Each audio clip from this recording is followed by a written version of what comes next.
Emotional management is one of those topics that has to be continually revisited as I stumble over my words. It is a topic that is something that needs to be worked on a regular basis, right? It's something that I've been working on for a long time, and it's something I'm very passionate about talking about. But I've been doing it for so long, it's kind of like playing fighting games or playing a game for so long. Trying to explain some of the introductory stuff, it's almost second nature, so you don't realize what needs to be talked about until you start getting more questions or you start hearing more about what someone else thinks. So that's what we're going to be talking about today, and I have a very specific example from a member of the community. They actually posted it in the improvement-based conversations in our Kalamazoo FGC Discord. So you can go over there if you have questions, if you're trying to better yourself, if you're trying to share some tech, some life tech on how to get better. We share information in there. Sometimes I'll drop a podcast episode in there as well for conversation purposes or to answer a question that's already in there. So make sure you do check that out. The links will be in the show notes if you care to do that and you are a fan of fighting games. Otherwise, we have just the FGC Philosophy Discord that I'm thinking about rebranding, but we're not going to worry about that for right now. But yeah, today's episode is all about that. We're going to get into that topic in just a little bit, but before we do, I have some life updates that I want to talk about. I've been liking talking about some of these topics because I'm able to help remind myself, hold myself accountable of these things on a regular basis, basically on a bi-weekly basis right now, trying to get it to a weekly. So I'm trying to really focus on things that I want to be looking at and improving on and learning about and putting that into this podcast a little bit, while also having something to get out of it for the listener as well. So it's accountability for myself, improvement for myself, but also for you guys as well, as you see me grow from where I am now, from where I was to where I'm going to be, or where I will be in the future. Cool. So let's get on to the first topic. So the first thing is getting more organized. I've been talking about that. I will keep talking about it. And I want to dig a little bit deeper into my most anxiety causing concerns, because I think I talked about it before, and I feel like I've been too hard on myself in some areas, while also trying to keep the mindset of improving. And the main thing is project management is, I think, the term I've been looking at. I've been using tools, applications like Trello to really organize these projects. And I'm still learning at it. And I have that imposter syndrome sometimes where it feels like I have these grand goals, right? I'm not just working for myself. I'm trying to build these colleges and universities into a fully fledged esports program that people want to advertise, that the school wants to promote. And I think sometimes the gravity of that situation gets to me, and my expectations, I feel like I can't really meet them. And that, combined with continuing to put in the work, continuing to try my best despite how I feel about it, I'm at a place now where I have a small team that helps me, keep my head on straight. I help them keep their head on straight, and we work on these projects together. And, realizing that I don't have to do everything myself, realizing that I'm not as bad off as I thought I was because, I'm creating a process and I'm actually adhering to that process. It feels good. Once I start getting the paycheck, because the holiday break has basically wiped my accounts. So I got to build that money back up. I want to get a book that one of my friends recommended. So I'm going to be checking that out. I have a page saved for that. If it's something I like, I'm probably going to keep on using it, because that's more so for my personal life and probably the big picture to maintain that idea. Whereas, the day-to-day, the specifics, I can continue to use my calendar and my digital calendar and my project management apps, stuff like that. So yeah, between adding everything on my calendar and using project management apps like Trello, I'm actually starting to get kind of proud of myself. I still have a ways to go, but during the break, I felt like I had a lot of anxiety because I was still trying to get a few things done kind of off the clock just to prepare for the new semester. But now that it's here, the closer it got, I was like, oh man, am I prepared? Omicron's coming. We got pushed back a week. We got pushed back another week. There's meetings here and there for different colleges and organizations because they're still kind of starting their semester. So it's just like this Omicron situation has added a little bit more because it's caused more miscommunication and pushing back start times for things and trying to adjust to that. And there's a couple of events I need to travel for. So trying to prepare for that around my other job obligations. Obligations. Yeah, that's right. It's been challenging. So nonetheless, I'm making it work. I feel pretty good about it. I'm getting proud of myself pretty much is what I'm saying here, and I'm happy about that. Also, getting things done around the house, really excited about that. Not a huge topic I'm going to spend a lot of time on, but making some improvements, trying to winterize the house a little bit late, but better late than never, I suppose. Spending money on things. My wife and I are spending money on a lot of stuff around the house, or have been. So not fun. Homeownership is a huge responsibility. Luckily, we've had some help along the way. I can't recommend anything for homeowners. Don't talk to me about advice on homeownership. That is not in my wheelhouse. I am not great at that. But the last thing is my son and I made a Let's Play. We did if you don't know what a Let's Play is, it's basically we play through a game and you're just kind of giving your commentary along the way. That could just be interacting with somebody else. In this case, it's my son. And yeah, we uploaded to YouTube. It's currently unlisted. I'm sharing it with friends and family right now before I decide to make it public if I'm going to. I think the idea of sharing my son online is a weird idea, but at the same time, there's something endearing about just sharing these moments. And when I'm long gone and he can go back and look at these videos and they're easy to access from anywhere for him, I don't necessarily need it to be public, but I love that idea of the discipline of making videos with him and then sharing those moments. It might not always be gaming related, but I've always liked that idea of making that content, but not sharing it with people, because I think it is weird to me to be able to see that your pictures of yourself are online before you even were like conscious of what the internet was. That's just weird to me, how people share a lot of baby photos and stuff like that on this massive information super highway. It kind of weirds me out a little bit. Maybe I'm paranoid, I don't know. It seems like everyone else is very open with sharing tons and tons of pictures of their family, but when you're a content creator and when people know who you are and you don't know who they are, the fact that they know who your family is before you even know their name weirds me out a little. And I haven't quite figured that out yet. And apparently a lot of celebrities, I think, still have this issue as well. I'm not a celebrity, but there's places where I can go to certain kinds of events where they will know who I am. And I like that and I appreciate that. But now that I'm a father, I have to think about how that impacts not just my son, but also my wife as well. So those are just things that I'm trying to come to terms with while I think about what I want to do with this Let's Play series, because I want to make it. Just don't know if I'm going to share with a small group of people just so that they can kind of see my son grow up, especially during this pandemic where no one really gets to see him as much as I feel like they want to. But yeah, that's my thoughts on that.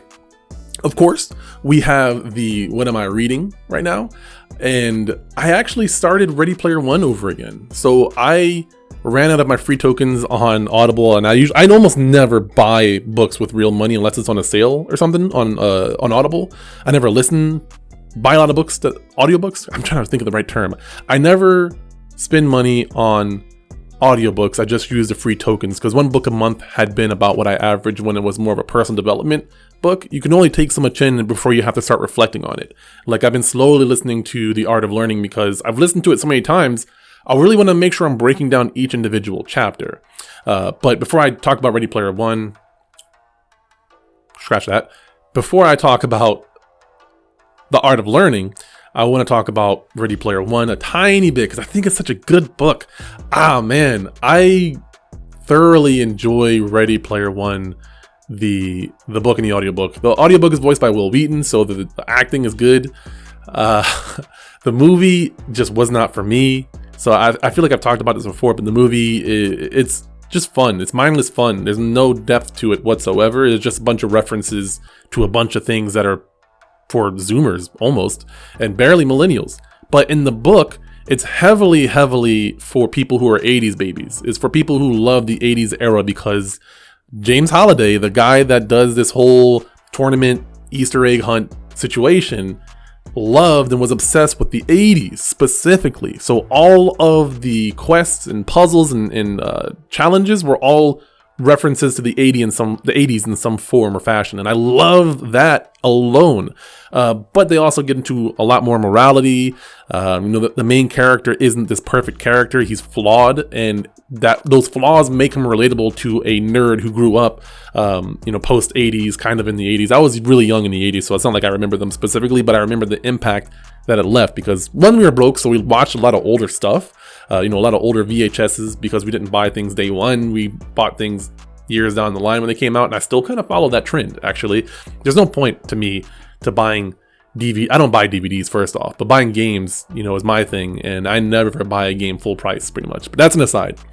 But yeah, Ready Player One, the book, I highly recommend it. If you're a fan of the 80s, if you're a fan of, like, if you're a nerd who grew up in the 80s, late 2000s, 90s, then you can kind of relate to this divide where the main character grows up in this world where everyone's using the Oasis, the VR gaming world, MMO type situation, and he's almost detached because he's so used to this kind of lifestyle where the real world is basically crappy and you have to delve into this virtual world. And I can relate to that to some extent because I played a lot of single player video games when I was really, really young. And then growing up, as soon as online gameplay was a thing, Xbox Live, I had that day one, and I've been online gaming on PC. So I understand this attachment to the virtual world where your real world sucks. So, and then the fact that James Halliday was years in the past,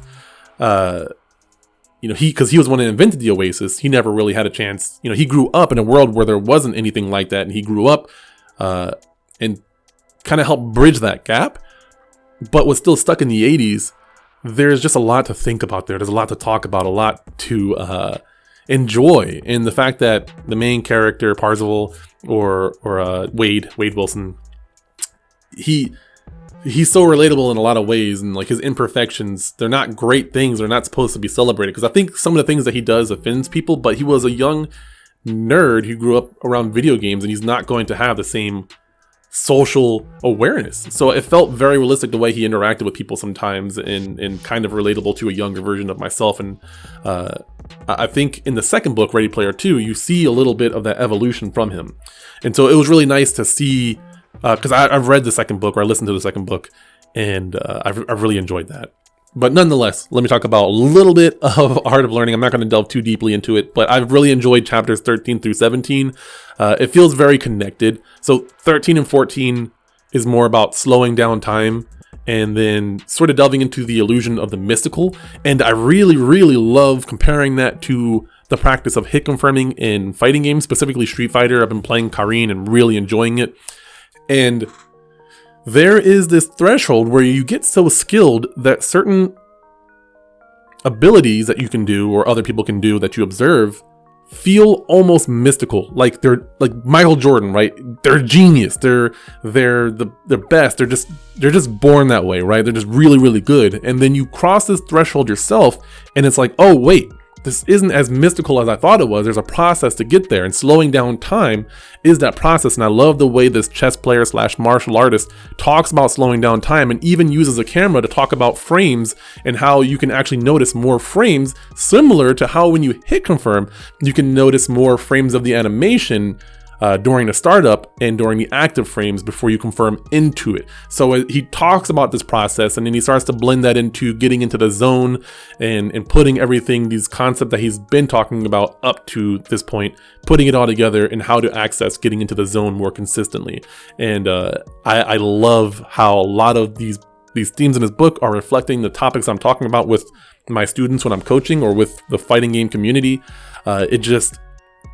The book has given me a level of comfort that I'm moving in the right direction when I'm guiding my students, that I'm talking about something that I'm explaining in my own words, but it's grounded in reality, because I have to explain things in the moment based off of what someone is saying. I can't just say something general about focusing because everyone has focusing deficiencies in various different areas of their mindset. So someone who can focus very well in one area but just loses their mind when they make a mistake, they're losing their focus in one way but not in the other. And then there's someone who just like they go squirrel every time they hear something funny, and it just like they lose track. They're not emotionally mad, they're actually very happy, but they're still not playing at their best.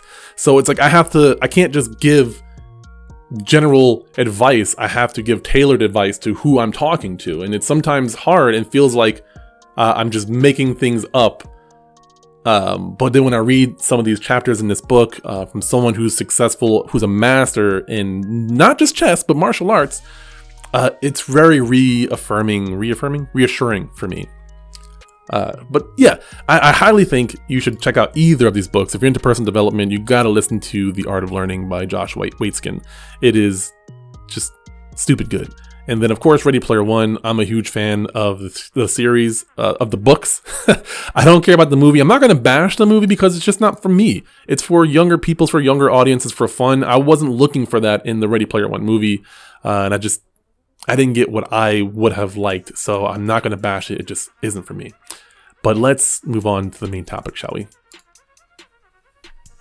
All right. So I want to actually get into this conversation. One of our members of the community posted this topic on our Discord server on the fighting game Kalamazoo FGC improvement-based conversations channel. I think that's what it's called. It's improvement conversation, something like that, improvement-based. And I just want to read it, right? I just want to read it, and then I'm going to share my thoughts on the individual parts of it, because I think there's three main parts to really digest and talk about here. All right, so let's get into the first part.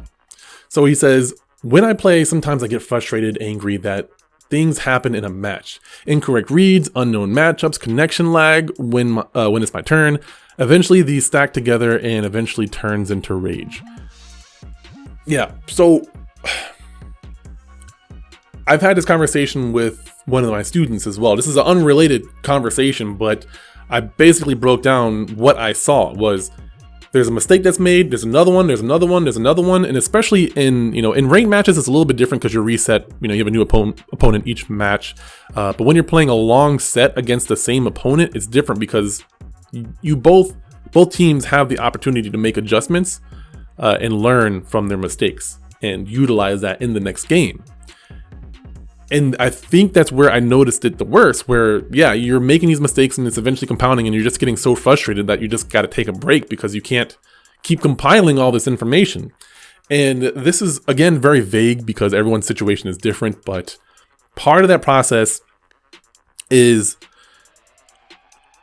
I want to make it clear that there's a difference between bottling up your emotions and suppressing your reaction and not getting mad in the first place. Right? It's like you're absorbing all this rain or water and then you're squeezing it out all together versus you're like a duck and the water just rolls off of you. The same situations are happening, but you're just letting it roll off of you because of how you think about the situation.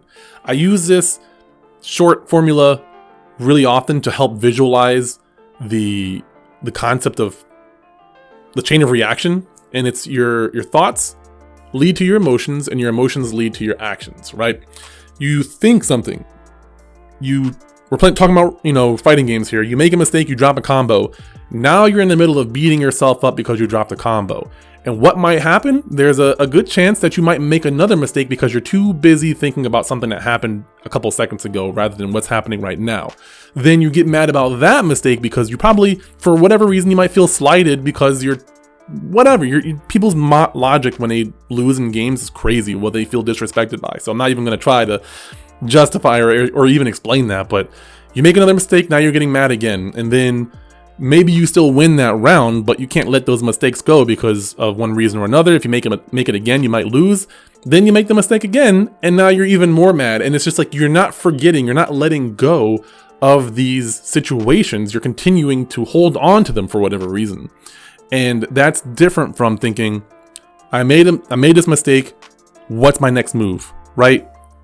You're not focusing on the mistake, you're focusing on what's important, the now, the moment. And it's hard to get people to understand that concept because their default is set to focus on bad things. It's very, very general, but that's essentially what happens is bad thing happened, I'm going to focus on it.